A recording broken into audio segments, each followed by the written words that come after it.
This is a phone with a glass back, a glass front and a metal frame. Yet this phone stands out to me when it comes to the design itself. But let's find out if Huawei got my interest and keeps it, or if I lost interest after using it. This is the review of the Huawei Mate 10.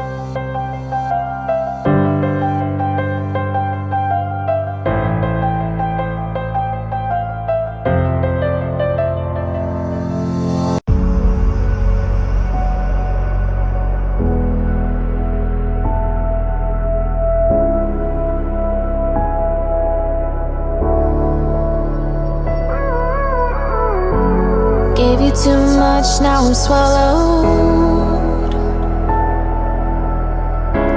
Now I'm the fool while you're breaking rules. Dangerous path that I follow. Oh, go on, just do what you do. So, the Huawei Mate 10, like I said, a beautiful phone that really piqued my interest because of its design, but also because of the hardware. Mainly, I was really interested in that dual camera setup, but let's start with design. So, I got the mocha brown version, a color that I really like on this phone. And the little details combined with that color makes this phone beautiful. What I like most is the stripes at the back, which is nicely shaped with the camera, the sensor and a dual flash. The frame itself looks great and it has this slight brushed effect over it. It really looks good and those little things make this same basic idea look very nice and sleek. But not all is well. While I love myself some home button, it has to be a proper one, and this is a touch based one and not a press one, and I have no tactile feedback at all because of it. The home button does have some functions though. Next to being the fingerprint scanner, it can also function as the movement button, meaning you can slide between menus. It does mean that the normal on-screen buttons will disappear and then the home button will replace those settings. Now what is somewhat annoying is that using it this way means you cannot use the fingers that you didn't set up. You have to use the finger that you use to unlock to then have a quick look at the notifications, unless you use the power button. So simply having a quick look at notifications is not a thing unless you unlock it or press the power button. It does however redeem itself with being really fast in unlocking when using the fingerprint scanner. Now the Huawei Mate 10 does feature the latest specs of course, but unlike a lot of phones these days, they only use their own chip, so no Snapdragon. They have the Kirin 970 inside of it and you can either have 4GB of RAM or 6GB of RAM. I have the version with 4GB, and the base version of the Mate 10 has 64GB of internal memory. But unlike the Mate 10 Pro, you can expand it via microSD if need be. Now something else that the Mate 10 can do but the Pro can't is something really simple and basic. And that is inserting your headphone via the headphone jack.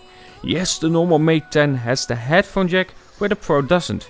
This is also the reason why I went with this phone instead of the Pro that is missing the headphone jack and a microSD. Yes, the Mate 10 Pro does have IP67 rating, but I wasn't planning to springboard my phone anytime soon, so I don't really care. Now something else that is different between the two and I would like to see on this phone is the display. The Mate 10 has a 5.99 inch display with a 16:9 ratio and a Quad HD resolution, compared to the Mate 10 Pro which supports an 18:9 ratio and a Full HD AMOLED display.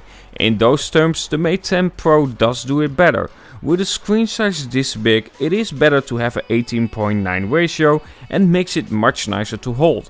But with that being said, the display on the Mate 10 does look decent. However, when watching videos, don't expect that the audio has your back.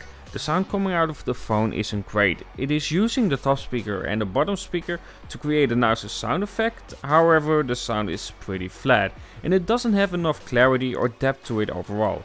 Now I'm not saying that the S8 has great speakers, but it does sound a lot better.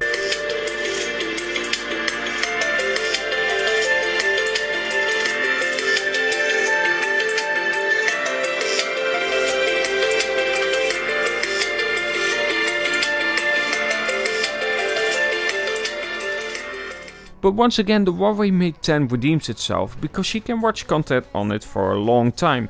Because of its 4000 mAh battery, you will have a great battery life. Once I even managed to get a 12-hour on-screen time, which is really impressive. Overall though, it comes more around the 6 or 7 hours of on-screen time, which is still really good. But let's talk about one of the main reasons why I bought this phone, and that is its camera. On paper this camera comes over amazing, but how does it translate into real life? Now just a little thing about the system before we go into that. The dual camera setup is a 12 megapixel camera with a RGB sensor and a 20 megapixel camera with a monochrome sensor, with both having an f1.6 aperture. Now what is great about having a monochrome sensor is that because it doesn't have to capture the colors, it doesn't need as much light as you would need on an RGB one. And apart from having great black and white pictures, it also gives you a 2 times lossless zoom. Now this is lossless zoom and not optical zoom.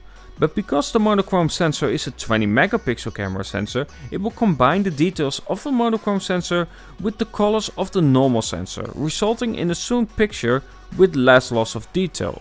Now that is really clever. And it's not only clever in that, the moment you want to take a picture of something like text, food or a plant, the camera will recognize it and then create the settings that are optimal for shooting a picture of it.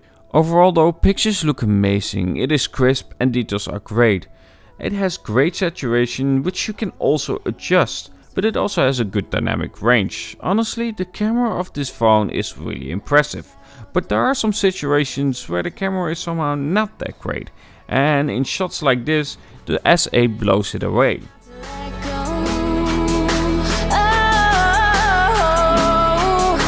Go on, just do what you do. And it hurts.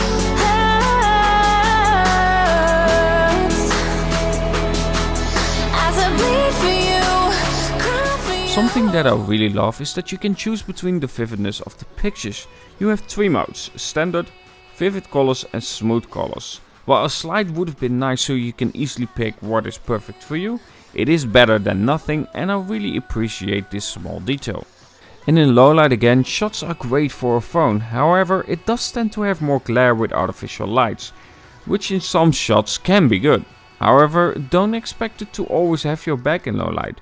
From time to time, depending on your focus point, you can have pictures that just look decent. So do keep in mind that you might want to change your focus point for a better result. The camera can also be used for the translator. You simply use the pre-installed app called Translator, take a picture and it will translate that shot for you. This app also allows you to use it when you are talking to a person via Skype, for instance. The other person, however, should have that same app installed for it to be used. You can then speak your own language and it will translate it into the selected language. Useful, but not something that I see a lot of people using.